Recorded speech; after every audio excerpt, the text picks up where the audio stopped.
welcome to another video. This is another crochet video, and in today's video I'm just going to be showing you how to weave in your ends for crochet. Now there are multiple different methods that different people use. This is just one of them. If you have a different way of sewing them in, that's totally fine. Some patterns will recommend, if you're changing colors, that you just lay your thread over the top and you just crochet over that. That's not something I tend to do, just because I have found in the past it can make that bit a little bit thicker, which shouldn't matter, but it can actually make the tension a little bit strange. So you can find where you've crocheted over, the row tends to bulge out slightly or it gets taller, and so if that's something that might bother you, then I would not recommend crocheting over your ends. But if you don't care about that and you want to do the quicker method, then definitely just crochet over your ends as you go if you're changing colors often. So when you've started your work, you've hopefully left a long enough tail to sew in, and once you've finished you will leave a tail to sew in as well. It's the length that you want to leave is kind of personal preference, and as a beginner you might start leaving a longer end, and then as you get more confident you might start leaving less and less because you know how much you typically need to sew in. So I have here a blunt tapestry needle. It's not the end of the world if it is not blunt, but it means that you're more likely to pierce the stitches and pierce the yarn, and it might just make it a bit more difficult to sew in your ends. So I do prefer to use a blunt nosed tapestry needle.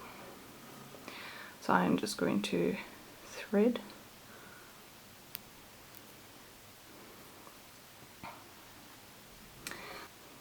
Okay, so here we can see in this row there are these little stitches that look like kind of two little legs sticking down.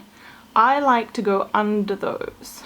So I'm going to start in the end here, and I'm just going to go under two of them. You just go along and you pick up each of those two. That is the stitch kind of holding down onto the stitch below it.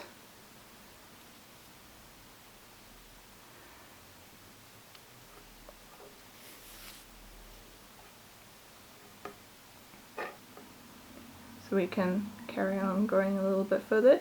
Even if you only do one at a time and pull it through and then go through the next two, that's fine. However you feel comfortable. If you feel comfortable pushing it through a whole lot at once, that's also fine.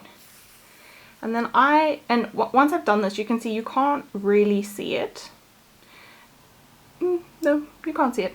So that is the way that I like to weave it in, and to make it extra secure I like to go down and kind of go back and forth a couple of times. So we're gonna go, I just kind of weave it in, so I go under here, oops, and then we get down to this row over here and we just start going in the opposite direction. And yeah, see if I can do it. I usually just flip it over. So now we're working from the bottom, but I like, because I find it easier to work from left to right, so we just catch under these stitches here.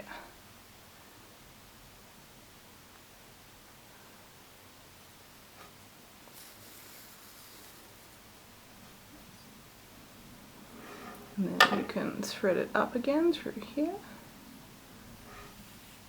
flip it over and work back again.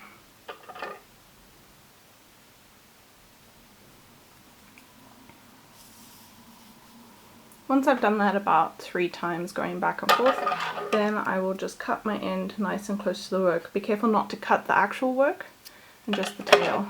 And then if you just give that little tug, it's all nicely sewn in and neat.